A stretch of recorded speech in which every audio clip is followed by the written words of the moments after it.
We keep speaking about the border. The border, if today, whether it is the border with Pakistan, whether it is the border with China or any other border, if our military is today able to stand its ground, the kind of massive deployment that we saw on the China border after 2020, it is because our border infrastructure budget has gone up 4 times. Our tunneling, our road building, our bridging has doubled or tripled. And this is a far cry from the period when the thinking was, let's not develop the border because then the Chinese cannot come there. We had 60 years of neglect of the border. Today, in the last 10 years, that neglect has been reversed. There is still a lot of work to be done. So I think people need to understand. And it's not just in India, sir. We have just come back from Maldives. When I hear comments about foreign policy, yesterday, day before yesterday, the Prime Minister was the guest of honor at the Independence Day of Maldives. This is the country which during their time forced an Indian company to leave an airport.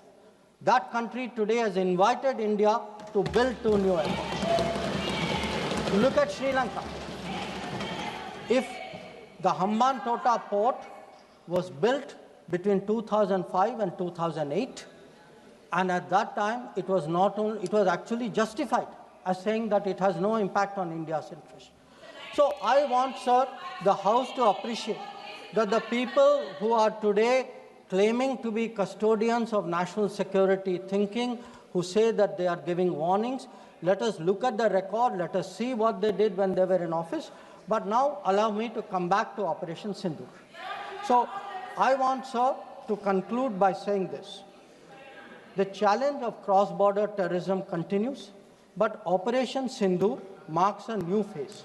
There is now a new normal. The new normal has 5 points. 1, terrorists will not be treated as proxies. 2, cross-border terrorism will get an appropriate response. 3, terror and talks are not possible together. There will only be talks on terror. 4, not yielding to nuclear blackmail.